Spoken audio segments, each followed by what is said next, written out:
as grievers, we cannot hate ourselves into better versions of ourselves. Criticism has not worked in the past. It's not working for you right now. It will not work in the future. And yet so many grieving people spend their days, hours and hours, mentally tearing themselves apart at the seams for not handling their loss better.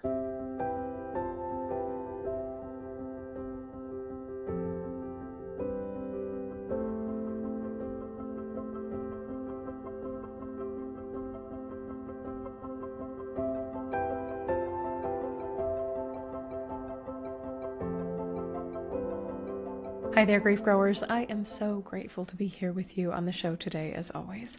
If you've been growing alongside me in my work for a while, welcome back. And if you are new to me and my work, hello. My name is Shelby Forsythia. I'm a grief coach, a 3-time author, and the founder of Life After Loss Academy. I have had the distinct honor of helping thousands of grieving people stop feeling lost, stuck, broken, and alone, and start building lives that they genuinely love from the lives loss forced them to live. This includes not only death-related losses, but also losses like divorce and breakup, major diagnosis, and every other loss that changes your life. Here on Grief Grower, we believe that grief is not something to get over. It is something that we grow with and alongside, and that by treating grief less like a problem to be solved and more like an invitation to live more deeply, we create meaningful lives that are rich with the memories we carry, the struggles that we have faced, and the precious awareness of what it is to be right here and right now. Today on the show, I'm covering something that a lot of grieving people don't know necessarily to ask outright, but that a lot of grieving people internally struggle with, and that is how to be more compassionate to yourself in grief with one single phrase. This is a tool that I developed inside Life After Loss Academy many, many years ago, and it is something that rewrites the inner story of your life with grief or your life after loss in ways that even at the time I created it, I did not see possible. But it is rooted in this reality that after a loss, it can be such a struggle to speak to yourself kindly. So many grievers that I hear from, so many that I work with say things like, I am judging myself for not being able to do the things that I used to do, or for being more tearful or more forgetful, as Megan Devine would call it, I left my keys in the freezer syndrome, or for not performing as well as they want to at work or school.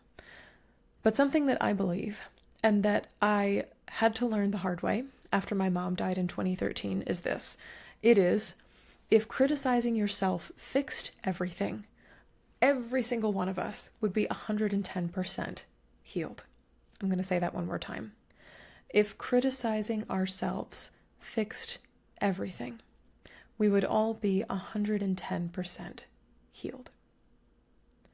If self-criticism actually worked in the way that our brains kind of trick us into thinking it's working, if beating ourselves up over how off we've been since our losses actually made us more capable or more functional or more like our old selves, wouldn't we all be done grieving by now? Wouldn't our harsh inner critics have fixed us already? What I have learned in 13 years of grieving and almost 10 years of working with grieving people facing all kinds of losses, as I said at the top of the show, death, divorce, diagnosis, the 3Ds, and more, I have realized that as grievers, we cannot hate ourselves into better versions of ourselves. Criticism has not worked in the past. It's not working for you right now. It will not work in the future. And yet so many grieving people spend their days, hours and hours, mentally tearing themselves apart at the seams for not handling their loss better. So today on the show, I'm going to share the difference between critical self-talk and compassionate self-talk after a loss. Do you even know the way that you are talking to yourself after grief? I will share the one simple phrase that I invented that you can use today, right now, in this moment as you're listening, to instantly soften how you talk to yourself in your head. The psychology and the research, because there is psychology and research behind why this linguistic shift works, especially for grieving people, and how this specific tool fits into a much bigger practice of weaving or integrating loss into your life. Before we get into it, I do have to say, if you have been hard on yourself since your loss, there is nothing wrong with you. You are not doing grief wrong. You are doing something incredibly difficult while also being a human being operating on planet Earth, which for a lot of us, I think for all of us with brains. Like, our brains often default to judgment instead of tenderness when we don't have better tools. When there is pain in our brain, it often reaches for judgment, fix it, get rid of it right now, because we don't have a better skill or a tool to reach for. So in this episode, I want to give you one. I want to start by covering the problem or the issue with critical self-talk after a loss. And you can probably guess what some of these are already. Grief demands a hell of a lot of you. It demands that you keep functioning while your internal and your external worlds have been rearranged. It demands that you show up as a functioning person at work, at school, you answer texts and emails, you feed yourself, perhaps others, and you exist in a body that is living with grief, all while constantly carrying something heavy and invisible. And on top of all of that, all those demands, many grieving people unconsciously or consciously add a second layer of suffering, which is self-criticism. So you might forget to buy something at the store and think, oh my God, what is wrong with me? Or you snap or become snitty with somebody that you love and think, oh my God, I'm becoming a terrible person. Or you cry in your car before a meeting and think, I really need to get my shit together. None of these thoughts account for the fact that you are grieving. They treat your grief-affected brain and body and behavior as though you should be operating at full pre-loss capacity, and then they punish you when you are not. This is where a lot of the clients and students that I work with get stuck, is this sort of place right here. Not because grief itself is the whole problem, but because critical self-talk gets layered on top of grief, and that combination of grief plus negative self-talk starts to feel like endless suffering, like unbearable, endless suffering. So I want to point out the difference between critical self-talk and compassionate self-talk. What's the difference if you've never heard this before? And I want to get into this because I'm such a word nerd. If you've been listening to the show long enough, you know I love words. I love nerding out about them. And when you're grieving, language matters. Let's start with critical. Critical, as an adjective, means to pass judgment or to point out defects or faults in. So this is what critical self-talk can sound like after a loss. It might sound like, look how grief has broken you. You're acting crazy. You can't do anything right. You deserve to be alone. Hold that for all that is for a moment. Compassionate, on the other side, as an adjective, means something entirely different. It is to companion in suffering or to offer tenderness with. Com in Latin literally means together or with, and passion means suffer. So to suffer alongside is to be compassionate, to be in the hard stuff with. So this is what compassionate self-talk sounds like after a loss. It's okay that grief has changed you. Your feelings are normal. It's okay not to have all the answers. We'll figure this out together. Notice the shift in these two types of self-talk after a loss. Critical self-talk positions you, the grieving person, as broken or wrong or failing or defective.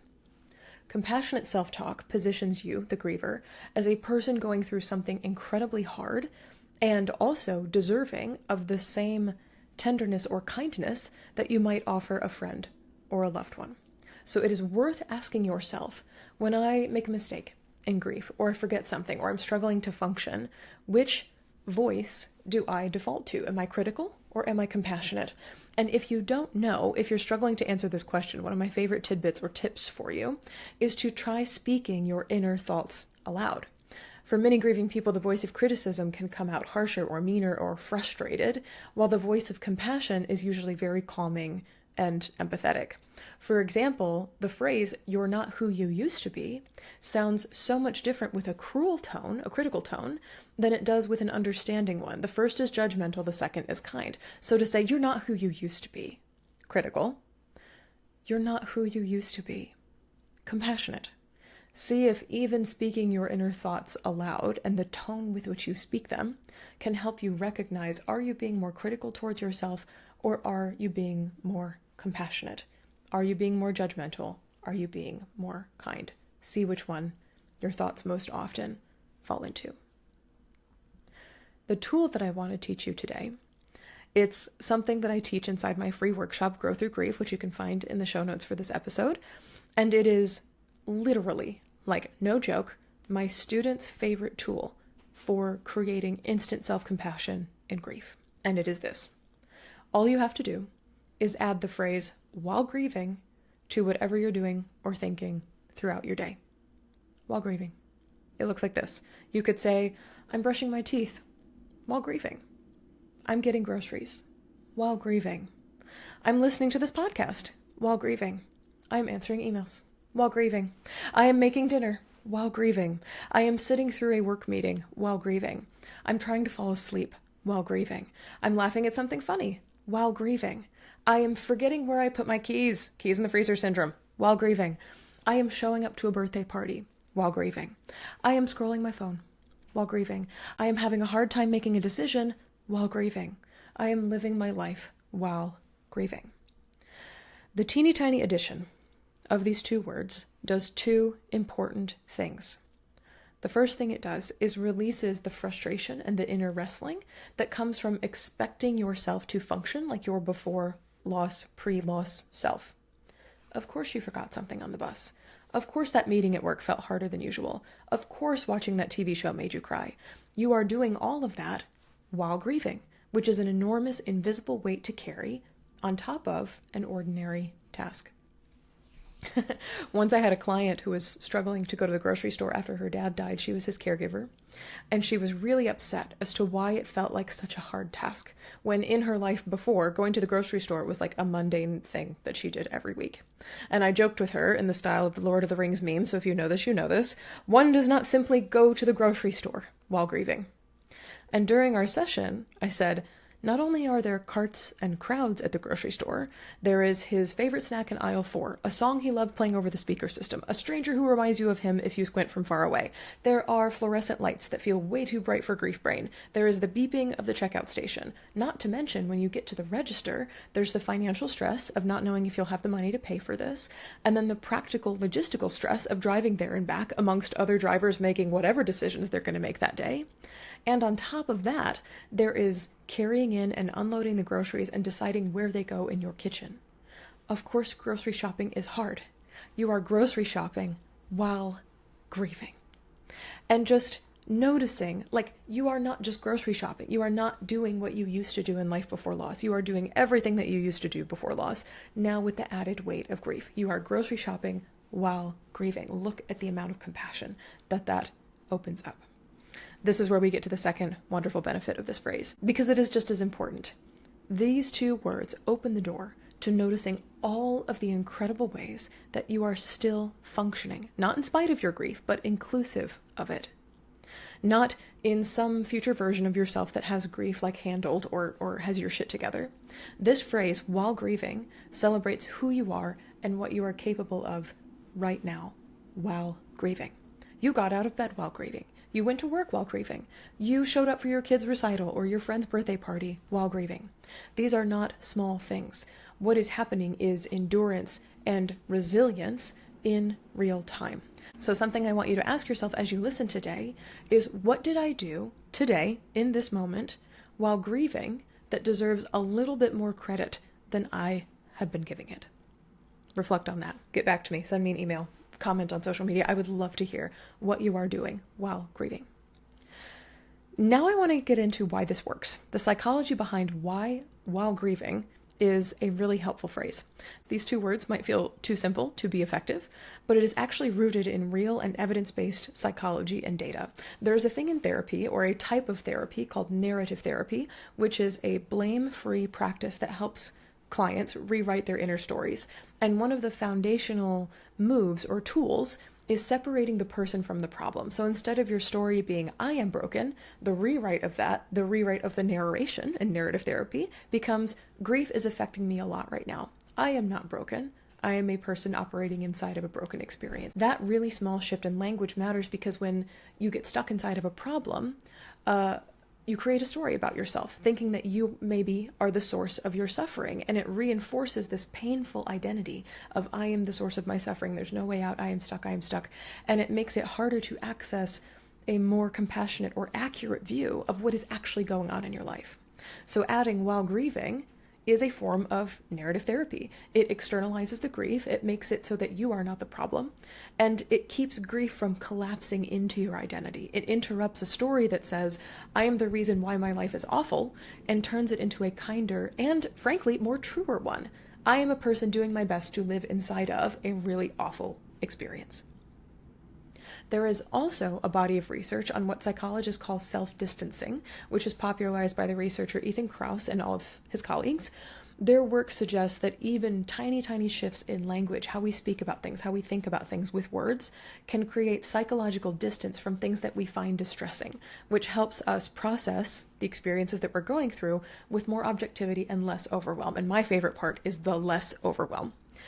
Some of his research has even found that the amount of linguistic, verbal, words, distance that we use when talking about our struggles is connected to our symptoms of distress and how well we respond to healing treatments over time. In other words, put very simply, how you talk about what you're going through isn't just a reflection of how you feel, it can actually shape how you feel. Like you can change your feelings based on how you talk about them.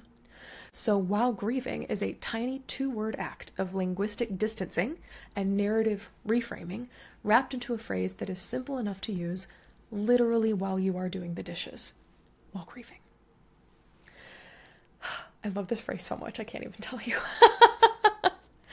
What I will also tell you, though, is that while grieving is just one teeny tiny tool inside of a bigger practice of rebuilding life after loss. While grieving is a wonderful starting point if you are anywhere in your life after loss, but it is not an all-purpose, like Swiss Army knife tool for your entire grief experience. It is a smaller lesson inside a bigger practice of weaving and folding loss into your life, which happens in the 3rd module, Integrate, of my 5-step grief method, GRIEF, Ground, Release, Integrate, Establish, and Foster, which all takes place inside of Life After Loss Academy. This 3rd module, the Integrate module, is all about learning how to fold your losses and your loved ones into the larger story of your life.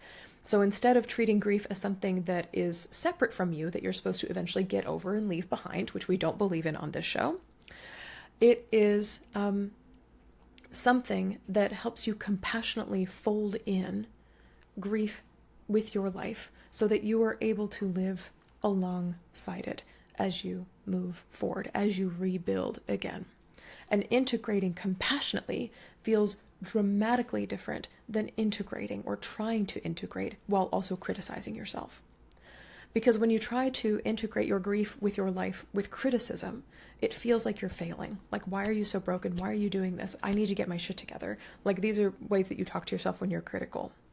It feels like you are constantly falling short of who you used to be in the past and also who you want to become in the future. But when you integrate grief with a compassionate inner voice, aka saying while grieving and other helpful phrases, it feels like it is possible to grow. Like you are becoming someone new who still cares for what and who you've lost in the past, and that care includes you as well. So the compassion extends backwards in time into your life before loss, but also comes with you into the future. And this is where I get chills talking about it, because these are the super teeny tiny tools that dramatically change your perspective on what it looks like to live a life with grief. So the phrase while grieving is just one doorway into weaving your losses into the larger fabric or the picture of your life story. Inside this Integrate module, we go so much deeper into personalized and creative and kind of fun, dare I say it, fun ways to work with instead of fighting against grief.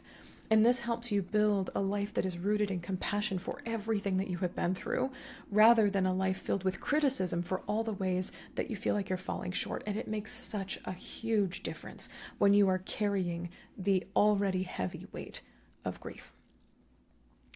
What I want to leave you with today is that you are allowed to be kind to yourself in the aftermath of loss.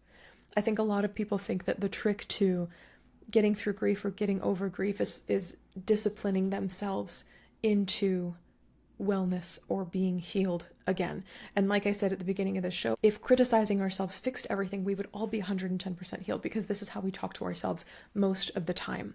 But what I want to reassure you of is that you are not failing at grief or doing grief wrong because you forgot something or snapped at someone or needed to cancel plans. You are carrying something, living through something huge, and doing your best to keep on living while also grieving.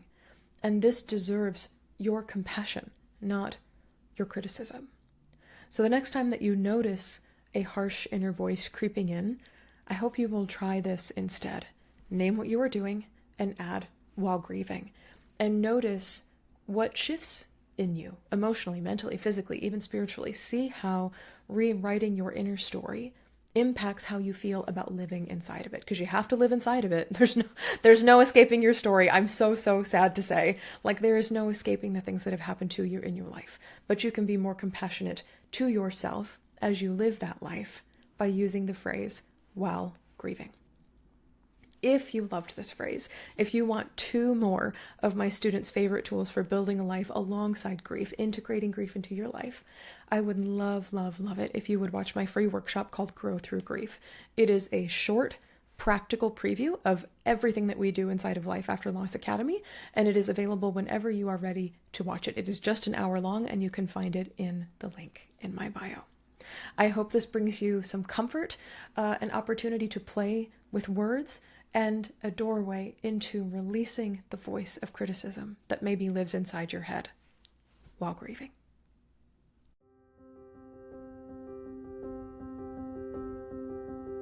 That's all for this episode of Grief Grower. Thank you so much for joining me today. If you're looking for grief support beyond this show, you can find my free workshop, blog articles, and my new book, Of Course I'm Here Right Now, at shelbyforsythia.com/links. And if you'd like to get support from me for your unique loss experience, you can join me at any time inside Life After Loss Academy, my online course and community.